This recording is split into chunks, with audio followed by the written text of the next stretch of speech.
अभी एक तो जो है वो कराची से पिंडी मैचेस गए तो पिंडी वालों को भाई सलाम है। कराची में तो स्टेडियम नहीं भर सका, उसकी बहुत सारी वजूहत हैं।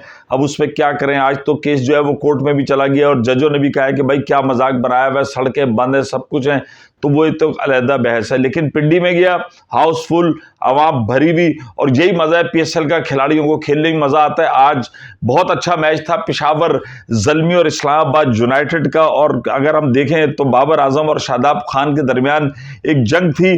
पेशावर ज़ल्मी ने जो है वो टॉस जीतकर पहले फील्डिंग की, मेरा ख्याल ये उनसे कुछ गलती हो गई, जिसका भरपूर फायदा इस्लामाबाद यूनाइटेड ने उठाया और 196 रन किए 4 विकेटों के नुकसान पर। इसमें शादाब जो कप्तान है उन्होंने 80 रन की बेहतरीन इनिंग खेली। लेकिन उसके बाद एक अच्छी इनिंग जो है वो इस्लामाबाद यूनाइटेड की तरफ से आमिर जमाल ने खेली, जिन्होंने के 86 रन बनाए। और शादाब ने आज 3 विकेटें भी अपने नाम की। 18 ओवर तक उनकी कोई विकेट नहीं थी और 18वें ओवर में उसके बाद उन्होंने लगातार 2 विकेटें ली और उससे कबल 1 विकेट ली, तो 3 विकेटें शादाब ने अपने नाम की।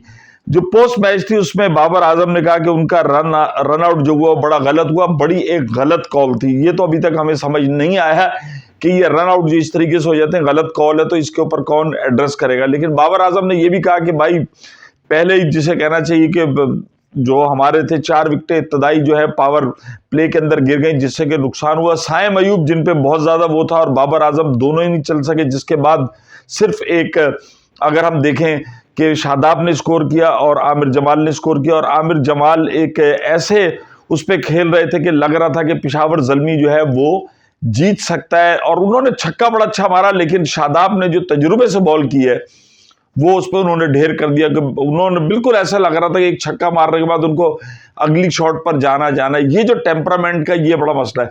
लेकिन एक बड़ी दिलचस्प बात हो गई है, जिस तरीके से शाहीन शाह अफरीदी जो है उन्होंने लाहौर कलंदर की कप्तानी की है, 2 दफा के विनर थे, लेकिन उसके बावजूद वो एक ठुस पटाखा जो है ना वो अभी तक सामने आया और उनकी कारकर्दगी कुछ नहीं है। और दूसरी ये कि लाहौर कलंदर के मालकान भी जो उल्टे सीधे बयान दे रहे हैं, हारिस रऊफ के हवाले से उन्होंने बयान दिया, तो उन्होंने अपनी टीम को और गड्ढे के अंदर डाल दिया। वो टीम वहां से निकलेगी नहीं, कम से कम इस सीजन में तो अब तो कोई उम्मीद नहीं है कि इतनी वो टीम डिमोरलाइज हो चुकी है। लेकिन अब ये देखना है कि पाकिस्तान T20 वर्ल्ड कप खेलने जा रहा है। मेरे ख्याल में तो जो मेरी एक बड़ी एक अदना सी राय है कि अब मुझे नहीं लगता कि शाहीन शाह अफरीदी कप्तान रह पाएंगे, इसलिए कि आवाजें बुलंद होना शुरू हो गई हैं।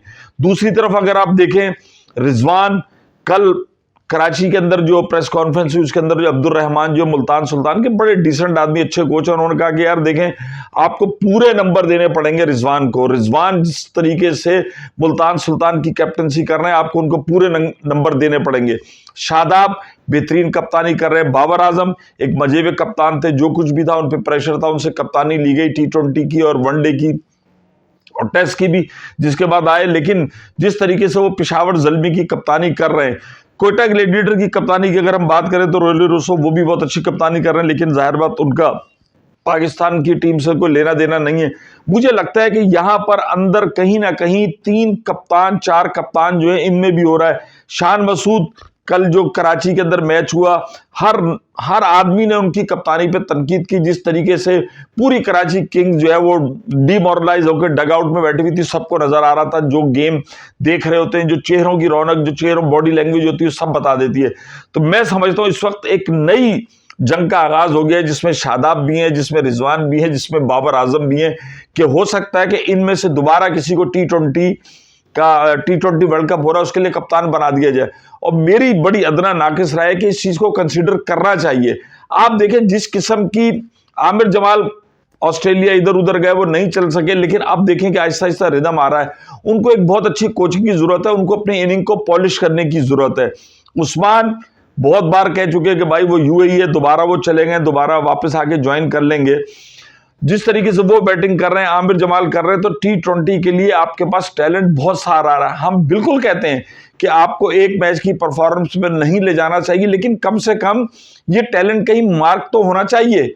इनको आप खिलाएं तो सही, इनको लेके तो सही, और जो लड़के इसके अंदर डेवलप हुए जो अच्छा परफॉर्मेंस कर रहे हैं, अब उनके ऊपर जोर डालें कि वो डोमेस्टिक क्रिकेट खेले। जो ये 4 ओवर की क्रिकेट बेहतरीन खेल रहे हैं, जब वो डोमेस्टिक क्रिकेट पर जोर देंगे। हुनैन ने बहुत अच्छी, नसीम शाह के भाई ने बहुत अच्छी बॉलिंग की। आज उनसे दोबारा जब पूछा गया, उन्होंने कहना कि यार भाई जो है मैं उनसे भी टिप्स लेता हूं। अब आपके पास देखें, इस पीएसएल को भी हम भले लाख इख्तलाफ करें, लेकिन इस पीएसएल से टैलेंट आ रहा है सामने, मिस्ट्री बॉलर भी आ रहे हैं, अबरार ने अच्छी बॉलिंग की, दूसरे जो हैं वो लोग भी सामने आ रहे हैं। अब इस टैलेंट को ग्रूम करना है और इस टैलेंट को ऐसे हाथों में देना है कि ये टैलेंट जाया ना हो, ये पाकिस्तान के लिए बुरे कार लाया जा सके और वो, और यही वजह, ये आप देखें ना, एक एक उसके ऊपर कितने बैट्समैन अब आपको मिल रहे हैं या परफॉर्म कर रहे हैं। आप अगर इसको चैनलाइज करेंगे या सेंट्रलाइज करेंगे तो आप भी इंडिया की तरह हो जाएंगे। इंडिया कोई आसमान से कोई चीज तो नहीं लेकर आया ना कि उनके धड़ाधड़ निकल रहे हैं। ये जो टैलेंट मार्क किया है, ये जाया ना हो, ये ड्रेन ना हो, ये इधर उधर ना हो, ये बददिल होकर पाकिस्तान को छोड़ के ना जाए। तो कप्तानी पे भी दोबारा एक बहस होगी। टीमें तो अभी कोई अनाउंस नहीं हुई है, लेकिन मैं समझता हूं कि शाहीन शाह आफरीदी एक किसी तौर पे भी पाकिस्तान के लिए एक अच्छे कप्तान, मेरी नहीं बहुत सारे लोगों की राय है कि वो साबित नहीं होंगे, इसलिए कि उनके अंदर टेम्परामेंट नहीं है। और कप्तान वो होता है जिसकी अपनी परफॉर्मेंस हो। इमरान खान थे ना, जब वो मैच फंसता था वर्ल्ड कप में 92 के फाइनल में, किस नंबर पर आए थे? मुझे बताने की जरूरत नहीं, आपको पता है ना, वहां आके उन्होंने खेली, लोगों का एक वो हुआ। तो ये चीज निहायत जरूरी होती है कि कप्तान की अपनी परफॉर्मेंस जो वो फ्रंट से लीड करे, फिर बाकी लोग जो है वो उसके पीछे होते हैं। तो यहां पर जैसे शादाब देखें कि बिल्कुल एक मौके पे लग रहा था कि पेशावर ज़ल्मी जो है वो ये मैच जीत जाएगा, लेकिन इस्लामाबाद यूनाइटेड के कप्तान शादाब ने जिस तरीके से फील्डिंग सेट की, फील्डिंग को अरेंज किया, खुद बॉलिंग कराई, उनको शुरू के ओवरों में नहीं मिली, लेकिन एंड में उन्होंने जिस तरीके से बैटिंग, जिस तरीके से उन्होंने अपना ओवर कराया और बेहतरीन आमिर जमाल की विकेट ली, दूसरे लोगों की विकेट ली, वो वाकई पता चल रहा था कि उनकी एक अच्छी कैप्टनसी है। तो अब मुझे लग रहा है कि जिस तरीके से पीएसएल अपने इख्तितामी मराहिल की तरफ जा रही है, तो